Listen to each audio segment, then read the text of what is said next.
Hello everyone, ಎಲ್ಲರಿಗೂ ನಮಸ್ಕಾರ. ನಾನು ಫರ್ಹನಾಸ್, ಅರ್ಥಶಾಸ್ತ್ರದ ಸಹಾಯಕ ಪ್ರಾಧ್ಯಾಪಕಿಯಾಗಿ ಸರ್ಕಾರಿ ಪ್ರಥಮ ದರ್ಜೆ ಕಾಲೇಜು ನೆಲಮಂಗಲದಲ್ಲಿ ಕೆಲಸ ಮಾಡ್ತಾ ಇದ್ದೇನೆ. ವಿದ್ಯಾರ್ಥಿಗಳೇ, ಈಗಾಗಲೇ ನಾವು 3 ಸೆಷನ್ಗಳನ್ನು ಕಂಪ್ಲೀಟ್ ಮಾಡಿದ್ದೇವೆ. ಇವತ್ತು 4ನೇ ಸೆಷನನ್ನು ಸ್ಟಾರ್ಟ್ ಮಾಡೋಣ.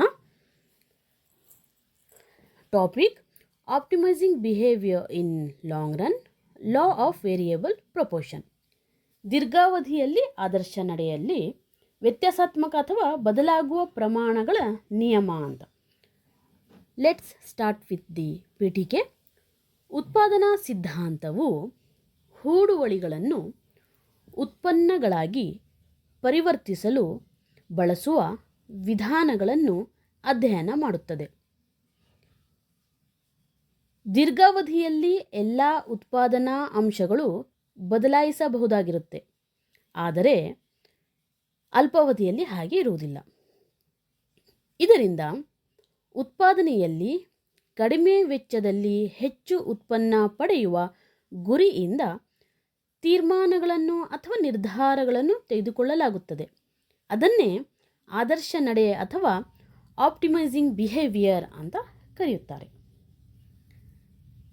ಓಕೆ, ಇವಾಗ ಈ ಒಂದು ಆಪ್ಟಿಮೈಸಿಂಗ್ ಬಿಹೇವಿಯರಲ್ಲಿ ವೆಚ್ಚವನ್ನು ಆದಷ್ಟು ಕಡಿಮೆ ಮಾಡುವುದು ಅಥವಾ ಗರಿಷ್ಠ ಉತ್ಪಾದನೆಯನ್ನು ಸಾಧಿಸುವುದು ಅಥವಾ ಪರಿಣಾಮಕಾರಿಯಾದ ಉತ್ಪಾದನಾಂಗ ಸಂಯೋಜನೆಗಳನ್ನು ಆಯ್ಕೆ ಮಾಡುವುದು ಪ್ರಮುಖ ಗುರಿಯಾಗಿರುತ್ತೆ.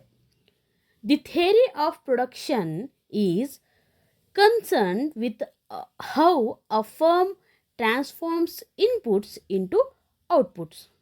In the long run, the firm has full flexibility to change all inputs like labor, capital, etc. to optimize production.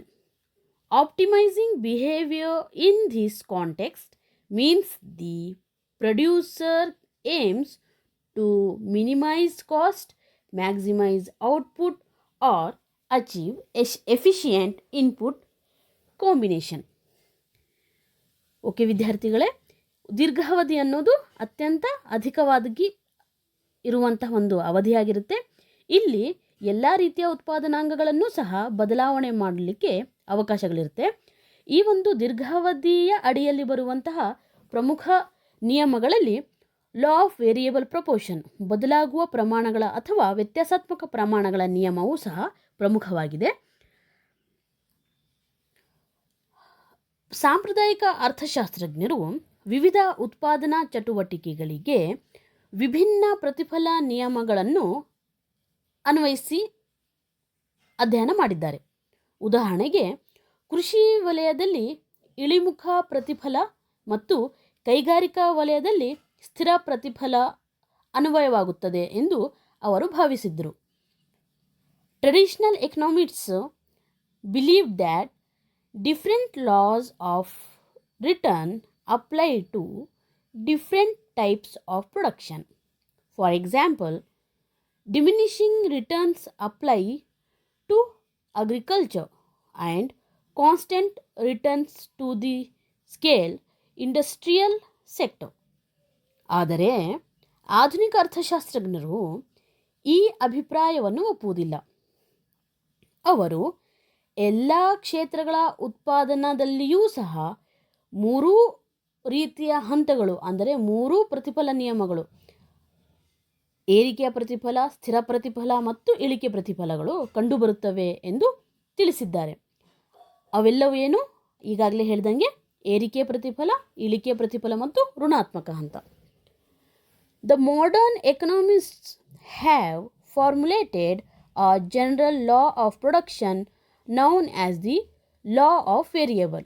Because modern economists disagree with this view, that they argue in all types of production 3 stages are observed: increasing returns, diminishing returns and negative returns.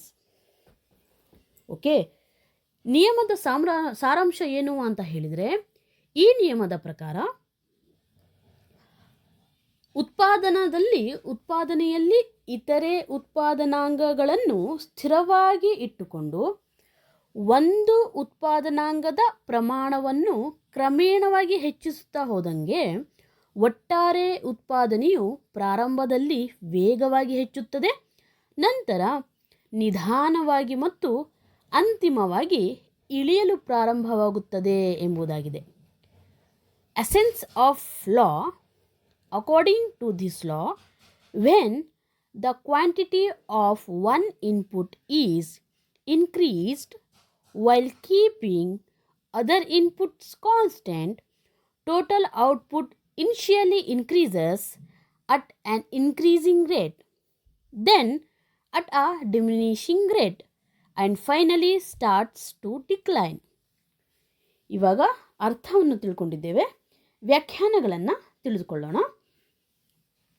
Professor ಬೆನ್ಹ್ಯಾಮ್ ರವರ ಪ್ರಕಾರ ಯಾವುದೇ ಒಂದು ಉತ್ಪಾದನಾಂಗದ ಪ್ರಮಾಣವನ್ನು ಹೆಚ್ಚಿಸಿದಾಗ ಒಂದು ಹಂತದ ನಂತರ ಮೊದಲಿಗೆ ಸೀಮಾಂತ ಉತ್ಪನ್ನ ಮತ್ತು ನಂತರ ಸರಾಸರಿ ಉತ್ಪನ್ನ ಇಳಿಯಲು ಪ್ರಾರಂಭಿಸುತ್ತದೆ.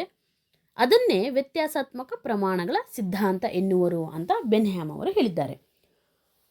According to professor Benham's definition, when the quantity of one factor is increased while others are held constant, a point will be reached at which the marginal product and later the average product of that factor begin to decline. That is called law of variable proportion. Next, ಸ್ಯಾಮ್ಯುಯಲ್ಸನ್ ಅವರ ಪ್ರಕಾರ ಒಂದು ನಿರ್ದಿಷ್ಟ ತಾಂತ್ರಿಕತೆಯಲ್ಲಿ ಇತರ ಉತ್ಪಾದನಾಂಗಗಳನ್ನು ಸ್ಥಿರವಾಗಿ ಇಟ್ಟುಕೊಂಡು ಒಂದು ಉತ್ಪಾದನಾಂಗದ ಪ್ರಮಾಣವನ್ನು ಹೆಚ್ಚಿಸಿದರೆ ಒಟ್ಟು ಉತ್ಪಾದನೆಯು ಹೆಚ್ಚಾಗುತ್ತದೆ. ಆದರೆ ಅದು ಒಂದು ಹಂತದ ನಂತರ ಹೆಚ್ಚುವರಿ ಉತ್ಪಾದನಾಂಗದಿಂದ ಲಭಿಸುವ ಹೆಚ್ಚುವರಿ ಉತ್ಪನ್ನ ಇಳಿಯಲು ಪ್ರಾರಂಭಿಸುತ್ತದೆ. According to professor Samuelson, under a given states of technology, when more and more units of a variable factor are used with fixed factors, total output increases. But after a certain point, the additional output from each extra unit of the variable factor begins to decline. ಈ ವ್ಯಾಖ್ಯಾನಗಳ ಆಧಾರದ ಮೇಲೆ ಬದಲಾಗುವ ಅಥವಾ ವ್ಯತ್ಯಾಸಾತ್ಮಕ ಪ್ರಮಾಣಗಳ ನಿಯಮವನ್ನು ಕೆಲವು ಅಂಶಗಳಿಂದ ನಾವು ತಿಳಿಯಬಹುದು. Based on these definitions, the law of variable proportion can be explained in many factors like ಒಟ್ಟು ಉತ್ಪಾದನೆ ಏನಾಗುತ್ತೆ ಅಂತ ಹೇಳಿದರೆ ಪ್ರಾರಂಭದಲ್ಲಿ ಏರಿಕೆಯ ದರದಲ್ಲಿ ಹೆಚ್ಚಾಗುತ್ತೆ. Total product increases at an increasing rate initially. Number 2, ನಂತರ ಇಳಿಕೆಯ ದರದಲ್ಲಿ ಹೆಚ್ಚಾಗುತ್ತೆ. Then increases at a diminishing rate. ಮೂರನೆಯದಾಗಿ ಕೊನೆಗೆ ಒಟ್ಟು ಉತ್ಪಾದನೆಯು ಕಡಿಮೆಯಾಗಬಹುದು ಅಥವಾ ಋಣಾತ್ಮಕವಾಗಬಹುದು. And finally the production or the product begin to decline. Okay, ಬದಲಾಗುವ ಪರಿಮಾಣಗಳ ನಿಯಮವನ್ನು ಒಂದು ಉದಾಹರಣೆಯ ಮೂಲಕ ವಿವರಿಸಬಹುದು. ಒಬ್ಬ ರೈತನು ತನ್ನ 1 ಎಕರೆ ಭೂಮಿಯಲ್ಲಿ ರಾಗಿಯ ಉತ್ಪಾದನೆಯನ್ನು ಹೆಚ್ಚಿಸಲು ಶ್ರಮದ ಪ್ರಮಾಣವನ್ನು ಹೆಚ್ಚಿಸುತ್ತಾ ಹೋಗುತ್ತಾನೆ. ಆಗ ಉತ್ಪಾದನೆಯು ಹೇಗೆ ಹೆಚ್ಚಾಗುತ್ತದೆ ಎಂಬುದನ್ನು ಈಗ ಒಂದು ಪಟ್ಟಿಯ ಮುಖಾಂತರ ನೋಡೋಣ. The production process under this law typically passes through 3 distinct stages as the quantity of one input like labor or capital increases while other remain fixed. Okay, let's see the table. ಈ ನಿಯಮದ ಅಡಿಯಲ್ಲಿ ಉತ್ಪಾದನಾ ಪ್ರಕ್ರಿಯೆ ಸಾಮಾನ್ಯವಾಗಿ 3 ವಿಭಿನ್ನ ಹಂತಗಳ ಮೂಲಕ ಸಾಗುತ್ತದೆ. ಅಂದರೆ ಇತರ ಎಲ್ಲ ಉತ್ಪಾದನಾಂಗಗಳನ್ನು ಸ್ಥಿರವಾಗಿಟ್ಟು ಕೇವಲ ಒಂದು ಉತ್ಪಾದನಾಂಗದ ಪ್ರಮಾಣವನ್ನು ಹೆಚ್ಚಿಸುತ್ತಿರುವಾಗ ಮುಂದೆ ಹೇಳುವಂತಹ ಹಂತಗಳು ಹಾದುಹೋಗ್ತವೆ. ನಂಬರ್ 1, ಏರಿಕೆಯ ಹಂತ. ಈ ಹಂತದಲ್ಲಿ ಒಟ್ಟು ಉತ್ಪನ್ನ TP ವೇಗವಾಗಿ ಏರಿಕೆಯಾಗುತ್ತದೆ. ಸೀಮಾಂತ ಉತ್ಪನ್ನ MP ಮತ್ತು ಸರಾಸರಿ ಉತ್ಪನ್ನ AP ಎರಡೂ ಹೆಚ್ಚಾಗುತ್ತವೆ. ಇದರಿಂದ ಸ್ಥಿರ ಉತ್ಪಾದನಾಂಗಗಳ ಉತ್ತಮ ಬಳಕೆ ಮತ್ತು ಶ್ರಮದ ಘಟಕಗಳ ನಡುವೆ ಉತ್ತಮ ಸಹಕಾರ ಕಂಡುಬರುತ್ತದೆ. ಅದನ್ನು ಟೇಬಲಲ್ಲಿ 1, 2, 3 ಶ್ರಮದ ಘಟಕಗಳಲ್ಲಿ ನಾವು ನೋಡ್ತಾ ಇದ್ದರೆ ಏರಿಕೆಯ ಪ್ರತಿಫಲ ಅಥವಾ ಏರಿಕೆಯ ಹಂತ ಕಾಣುತ್ತೆ. First one, increasing return stage. Okay, in this stage total product TP increases at an increasing rate. Both marginal product MP and average product AP are rising. This happens due to better utilization of fixed resources and increased efficiency as more units of the variable input are added. From the first to third unit of labor in the table, we can see that TP increases rapidly. MP and AP both rise during this stage. ಎರಡನೇದಾಗಿ ಇಳಿಮುಖ ಹಂತ. ಈ ಹಂತದಲ್ಲಿ ಒಟ್ಟು ಉತ್ಪನ್ನ TP ಮುಂದೆ ಹೆಚ್ಚಾಗುತ್ತಲೇ ಇರುತ್ತದೆ, ಆದರೆ ಇಳಿಕೆಯ ದರದಲ್ಲಿ ಹೆಚ್ಚಾಗುತ್ತಿರುವುದನ್ನು ನಾವು ಗಮನಿಸಬಹುದು. ಇಲ್ಲಿ 4, 5, 6, 7 ಮತ್ತು 8 ಶ್ರಮದ ಪ್ರಮಾಣ ಘಟಕಗಳಲ್ಲಿದೆ ಅಲ್ವಾ, ಅದನ್ನು ಗಮನಿಸಿದ್ರೆ ನಮಗೆ ಇಳಿಕೆ ಅಂತ ಅರ್ಥ ಆಗುತ್ತೆ. ಸೀಮಾಂತ ಉತ್ಪನ್ನ ಮತ್ತು ಸರಾಸರಿ ಉತ್ಪನ್ನ ಎರಡೂಗಳು ಇಳಿಕೆಯಾಗಲು ಪ್ರಾರಂಭಿಸುತ್ತವೆ ಈ ಒಂದು ಹಂತದಲ್ಲಿ, ಆದರೆ ಇನ್ನೂ ಸಹ ಅವು ಧನಾತ್ಮಕವಾಗಿರುವುದನ್ನು ನಾವು ಕಾಣಬಹುದು.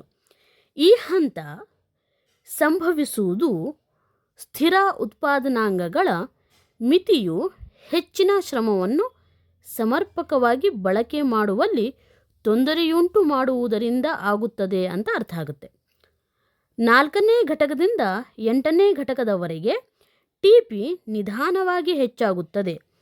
ಈ ಹಂತದಲ್ಲಿ MP ಮತ್ತು AP ಎರಡೂ ಇಳಿಯುತ್ತಾ ಹೋಗುತ್ತಿರುವುದನ್ನು ನಾವು ಕಾಣಬಹುದು.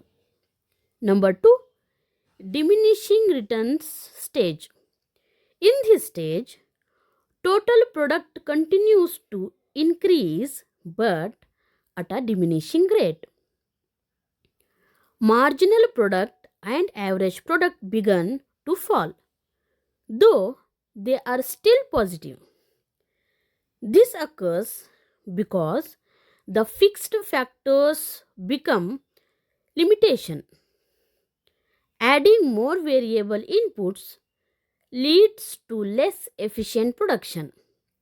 From the 4th to the 8th unit of labor, if you see in the table, you can understand that TP still increases but slowly.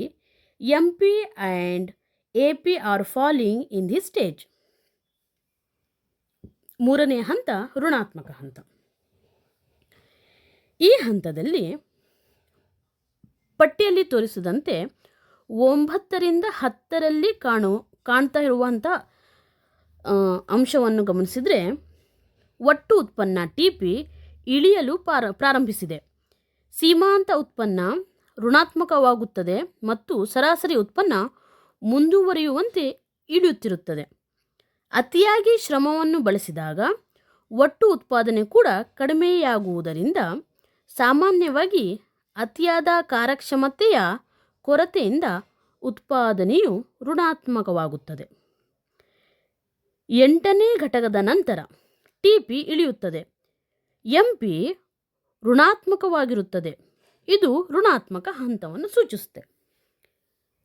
Third one, negative return scale or negative returns stage.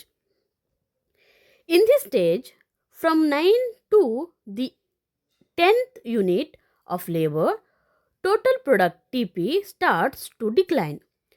Marginal product becomes negative and average product continues to fall. This means that adding more of the variable input actually reduces total output, likely due to overcrowding or inefficiency. After the 8th unit of labor, TP decreases. MP is negative. This is the stage of negative returns. These three stages are a universal pattern in short-run production process also. Okay, ಇದಾದ ಮೇಲೆ ಒಂದು ಚಿತ್ರದ ಮೂಲಕ ಈ ಒಂದು ನಿಯಮವನ್ನು ಅರ್ಥ ಮಾಡಿಕೊಳ್ಳೋಣ. ಶ್ರಮ ಮತ್ತು ಬಂಡವಾಳವನ್ನು OX ಅಕ್ಷ ತೋರಿಸ್ತಾ ಇದೆ. OY ಪ್ರತಿಫಲ ಅಥವಾ ಉತ್ಪನ್ನವನ್ನು ಸೂಚಿಸ್ತಾ ಇದೆ.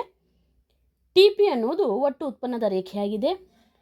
AP ಅನ್ನೋದು ಸರಾಸರಿ ಉತ್ಪನ್ನ ರೇಖೆಯಾಗಿದೆ. MP ಅನ್ನೋದು ಸೀಮಾಂತ ಉತ್ಪನ್ನ ರೇಖೆಯಾಗಿದೆ.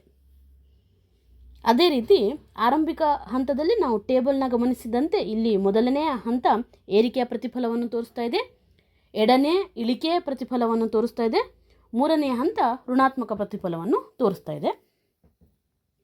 TP ಒಟ್ಟು ರೇಖೆ ಇದು ಪ್ರಾರಂಭದಲ್ಲಿ ಏರಿಕೆ ದರದಲ್ಲಿ ಮೇಲ್ಮುಖವಾಗಿ ಚಲಿಸಿ ನಂತರ ಕೆಳಮುಖವಾಗಿ ಚಲಿಸಿದೆ. ಅದೇ ರೀತಿ AP ಸರಾಸರಿ ಉತ್ಪನ್ನ ರೇಖೆಯಾಗಿದ್ದು ಇದು ಸಹ ಪ್ರಾರಂಭದಲ್ಲಿ ಏರುತ್ತಾ ಹೋಗಿ ನಂತರ ಸರಾಗವಾಗಿ ಇಳಿದಿದೆ.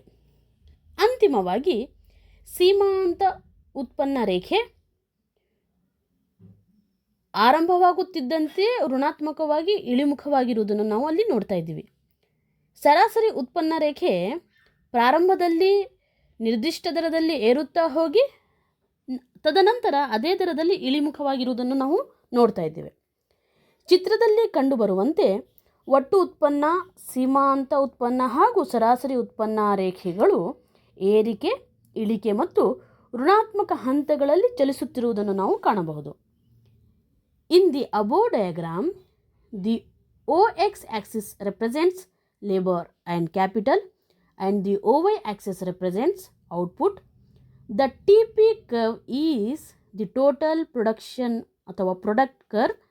It initially rises at an increasing rate and then moves upward at a diminishing rate before eventually turning downward. The MP curve is the marginal product curve. It helps to increase at first and then gradually declines. Eventually, the marginal product curve falls into the negative region. Similarly, the AP curve is the average product curve. It rises initially at the steady rate and later declines at a steady rate. As shown in the diagram, TP, MP and AP curves moves through the three stages. Those are increasing, diminishing and negative returns. Okay, ಒಂದು ಉತ್ಪಾದನಾಂಗದ ಪ್ರಮಾಣ ಹೆಚ್ಚಿಸಿದರೆ ಉತ್ಪನ್ನವು ವೇಗದ ಏರಿಕೆ, ನಿಧಾನದ ಏರಿಕೆ ಮತ್ತು ಋಣಾತ್ಮಕತೆಯನ್ನು ಕಾಣುವುದನ್ನು ನಾವು ಈ ಒಂದು ನಿಯಮದಿಂದ ಅರ್ಥ ಮಾಡಿಕೊಳ್ಳಲಿಕ್ಕೆ ಸಾಧ್ಯವಾಗಿದೆ. Whenever the proportion of one factor of production increases, then increasing one input fast rise slow rise and fall. We can come across all these stages. ಇದನ್ನೆಲ್ಲ ನಾವು ಒಂದು ಹಂತದ ನಂತರ MP ಇಳಿಯುವುದನ್ನು ನೋಡಿದ್ದೀವಿ. After a point marginal and average product declines. ತಾಂತ್ರಿಕ ಸ್ಥಿತಿಯಲ್ಲಿ ಹೆಚ್ಚುವರಿ ಅಂಶದಿಂದ TP ಏರಿಕೆಯಾದರೂ ಸಹ ಅದು ನಂತರ MP ಇಳಿಕೆಯಾಗುತ್ತೆ. Given technology TP rises then MP declines. ಈಗ ಉಪಸಂಹಾರ. ಈ ನಿಯಮವು ಉತ್ಪಾದನಾ ಸಿದ್ಧಾಂತದಲ್ಲಿ ಮೂಲಭೂತವಾಗಿದ್ದು ವಿಶೇಷವಾಗಿ ತನ್ನದೇ ಆದಂಥ ಒಂದು ಪ್ರಾಮುಖ್ಯತೆಯನ್ನು ಪಡೆದುಕೊಂಡಿದೆ. ಈ ನಿಯಮವು ಒಂದು ಉತ್ಪಾದನಾಂಗವನ್ನು ಬದಲಾಯಿಸುವಾಗ ಅಥವಾ ಹೆಚ್ಚಿಸುವಾಗ ಇತರ ಉತ್ಪಾದನಾಂಗಗಳನ್ನು ಸ್ಥಿರವಾಗಿರಿಸಿಕೊಳ್ಳುವ ಸಂದರ್ಭದಲ್ಲಿ ಉತ್ಪಾದನೆ ಹೇಗೆ ಬದಲಾಗುತ್ತದೆ ಎಂಬುದನ್ನು ವಿವರಿಸುತ್ತದೆ. ಈ ನಿಯಮಗಳು 3 ಹಂತದಲ್ಲಿ ನಾವು ಕಾಣ್ತೇವೆ: ಹೆಚ್ಚುವರಿ ಪ್ರತಿಫಲ ನಿಯಮ, ಇಳಿಕೆಯ ಪ್ರತಿಫಲ ನಿಯಮ ಮತ್ತು ಋಣಾತ್ಮಕ ಪ್ರತಿಫಲ ನಿಯಮ. ಇನ್ conclusion, according to the law of variable proportion, it is the one of the foundation for all other laws, which states that when the quantity of one input is increased while keeping all other inputs constant, total output initially increases at an increasing rate, then it at a diminishing rate, and finally starts to decrease negatively. The law of variable proportion is a fundamental concept in the theory of production, particularly applicable in the various fields. It demonstrates how the output changes when one factor of production is varied, while other factors remain fixed. This law is observed in 3 stages, whatever we have already said, that increasing return, diminishing and negative. ಈ ನಿಯಮವು ಉತ್ಪಾದನಾ ಕಾರ್ಯಕ್ಷಮತೆಗಾಗಿ ಸಂಪನ್ಮೂಲಗಳನ್ನು ಸರಿಯಾದ ಅನುಪಾತದಲ್ಲಿ ಬಳಸುವುದು ಹೇಗೆ ಮುಖ್ಯವೋ ಎಂಬುದನ್ನು ತೋರಿಸುತ್ತದೆ. ಹೆಚ್ಚಿನ ಪ್ರಮಾಣದಲ್ಲಿ ಉತ್ಪಾದನಾಂಗಗಳನ್ನು ಬಳಸಿಕೊಂಡು ಯಾವ ಹಂತದಲ್ಲಿ ಅದು ಲಾಭದಾಯಕವಾಗಿರಬೇಕು ಮತ್ತು ಯಾವ ಹಂತದಲ್ಲಿ ಅದು ವ್ಯರ್ಥವಾಗುತ್ತದೆ ಎಂಬ ಅರಿವನ್ನು ಸಹ ಇದು ನೀಡುತ್ತೆ. ಈ ನಿಯಮದ ಅಧ್ಯಯನದಿಂದ ಉದ್ಯಮಿಗಳು ಹಾಗೂ ಕೃಷಿಕರು ಹಾಗೂ ವೈವಿಧ್ಯ ಉದ್ಯಮಶೀಲತೆಯನ್ನು ಹೊಂದುವವರು ಹಲವು ಅಂಶಗಳನ್ನು ತಿಳಿದುಕೊಳ್ಳಲಿಕ್ಕೆ ಸಾಧ್ಯವಾಗುತ್ತೆ.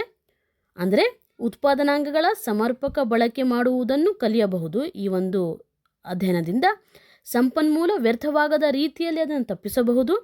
ಉತ್ಪಾದನಾ ವೆಚ್ಚವನ್ನು ಕಡಿಮೆ ಮಾಡಲು ಇದು ಸಹಾಯ ಮಾಡುತ್ತೆ ಮತ್ತು ಸಾಮರ್ಥ್ಯವನ್ನು ಗರಿಷ್ಠಗೊಳಿಸಲಿಕ್ಕೂ ಸಹ ಸಹಾಯ ಮಾಡುತ್ತೆ. ಒಟ್ಟಿನಲ್ಲಿ ವ್ಯತ್ಯಾಸಾತ್ಮಕ ಪ್ರಮಾಣಗಳ ನಿಯಮದ ಪ್ರಕಾರ ಉತ್ಪಾದನೆಯಲ್ಲಿ ಇತರೆ ಉತ್ಪಾದನಾಂಗಗಳ ಪ್ರಮಾಣವನ್ನು ಸ್ಥಿರವಾಗಿಟ್ಟುಕೊಂಡು ಒಂದು ಉತ್ಪಾದನಾಂಗದ ಪ್ರಮಾಣವನ್ನು ಹೆಚ್ಚಿಸುತ್ತಾ ಹೋದಂತೆ ಪ್ರಾರಂಭದಲ್ಲಿ ಉತ್ಪಾದನೆಯು ಒಂದು ಹಂತದವರೆಗೆ ಏರಿಕೆಯ ದರದಲ್ಲಿ ಹೆಚ್ಚಾಗುತ್ತದೆ, ನಂತರ ಇಳಿಕೆಯ ದರದಲ್ಲಿ ಹೆಚ್ಚಾಗುತ್ತದೆ ಮತ್ತು ಅಂತಿಮವಾಗಿ ಋಣಾತ್ಮಕವಾಗಿ ಕಡಿಮೆಯಾಗುತ್ತೆ ಎಂಬುದನ್ನು ನಾವೆಲ್ಲರೂ ನೆನಪಿಟ್ಕೊಂಡಿರಬೇಕು. The law highlights that resources must be used in the right proportion for efficient production. It helps producers understand when additional inputs leads to better output and when they become counterproductive. It also serves as a practical guide for business decision makings, and particularly in agriculture, manufacturing and small scale industries where some resources are limited or fixed in the short term. Understanding this law helps firms optimize the use of inputs, avoid wastage of resources, minimize production cost and maximize efficiency. Thus, the law of variable proportion is not only a theoretical tool but also a practical principle that aids in sound production, planning, and economic management. In conclusion, according to the law of variable proportion, when the quantity of one input is increased while keeping all other inputs constant, total output initially increases at an increasing rate, then at a diminishing rate, and finally starts to decrease negatively. Okay ವಿದ್ಯಾರ್ಥಿಗಳೇ, ಇವತ್ತು ನಾವು law of variable ರಿಟರ್ನ್ಸಲ್ಲಿ, law of variable ಪ್ರಪೋರ್ಷನಲ್ಲಿ ಅಂದರೆ ಬದಲಾಗುವ ಅಥವಾ ವ್ಯತ್ಯಾಸಾತ್ಮಕ ಪ್ರಮಾಣಾನುಗುಣ ನಿಯಮದಲ್ಲಿ ಮೊದಲನೇದಾಗಿ ಏನು ನೋಡಿದ್ವಿ, ಅದರ ಅರ್ಥ ನೋಡಿದ್ವಿ, ಅದರ ವ್ಯಾಖ್ಯಾನ, ಮೀನಿಂಗ್, ಡೆಫಿನಿಷನ್, ಅದಾದಮೇಲೆ ಅದು ಹೇಗೆ ಪ್ರಾರಂಭವಾಗುತ್ತೆ ಅಂತ ನೋಡಿದ್ವಿ. ಆಮೇಲೆ ಟೇಬಲ್ ಮುಖಾಂತರ ವಿ ಸ್ಟಡಿಡ್ ದಿ ಟೇಬಲ್, ಅದಾದಮೇಲೆ ವಿ ಸ್ಟಡಿಡ್ ದಿ ಡಯಾಗ್ರಾಮ್, ಅದಾದಮೇಲೆ ಅದರ ಎಕ್ಸ್ಪ್ಲನೇಷನ್, ಅದಾದಮೇಲೆ ಉಪಸಂಹಾರ. Okay, thank you.